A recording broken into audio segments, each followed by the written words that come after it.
ба 10 нафар ҷавони имконияташ маҳдуд аробачаҳои маъюбӣ ва ба 10 оилаи ниёзманд кӯмакҳои яквақтаинаи моддӣ. Ин кӯмакҳо аз ҷониби бахши кор бо ҷавонон ва варзиш дар ноҳияи восеъ бахшида ба рӯзи ҷавонони Тоҷикистон расонида шуданд. Ин ва бо дигар дастовезҳои идона дар ноҳияи восеъ рӯзи ҷавонони Тоҷикистон ана ҳамин тавр дар сатҳи баланд истиқбол карда шуд.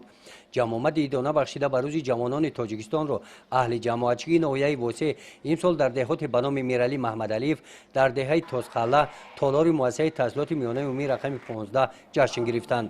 Ин бинои муассисаи таълимии соли 2020 бо иштироки президенти ҷумҳурии Тоҷикистон муҳтарам Эмомалӣ Раҳмон мавриди истифода қарор дода шуда макони муборак барои баргузории ҷашнвораҳои миллӣ гаштааст.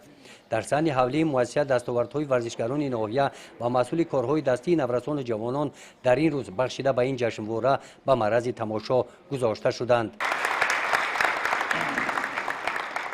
ҷамъомади идона бахшида ба рӯзи ҷавонони Тоҷикистон дар толори маҷлисгоҳи ин муассисаи таълимӣ бо иштироки наврасону ҷавонон, роҳбарони мақомотҳои ҳифзи ҳуқуқ, вакилони маҷлиси вакилони халқи вилоят, вакилони маҷлиси вакилони халқи ноҳия, директорини муассисаҳои таълимӣ, омӯзгорони ҷавон, табибони ҷавони соҳаи тандурустии ноҳия, ташкилотҳои ҷамъиятӣ доир карда шуд.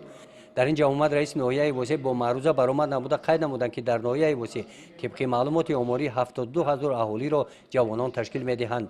таъкид доштанд ки ҷавонони Тоҷикистони соҳибистиқлол нерӯи созандаи ватан буда нақши онҳо дар тараққиёти ҳамаи соҳаҳои ҳаёти давлат ва ҷомеа бисёр арзишманд ва назаррас мебошанд.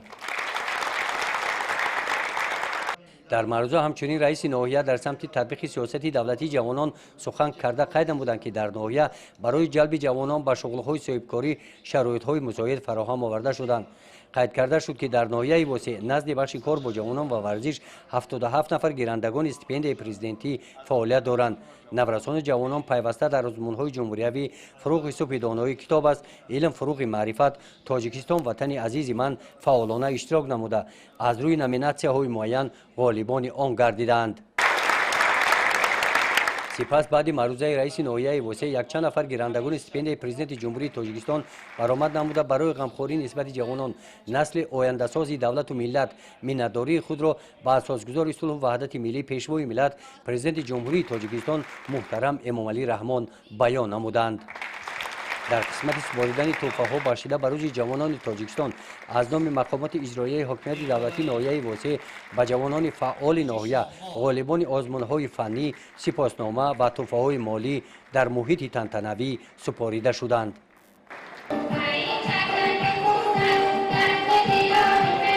ҷамъомади идона бахшида ба рӯзи ҷавонони Тоҷикистон дар ноҳияи восеъ бо барномаи консертӣ кормандони бахши фарҳанги ноҳия ҷамъбаст гардид. гузориши Хоҷа Назриев, Худойназар Зуҳуров аз ноҳияи восеъ барои барномаи иттилоотии Навид.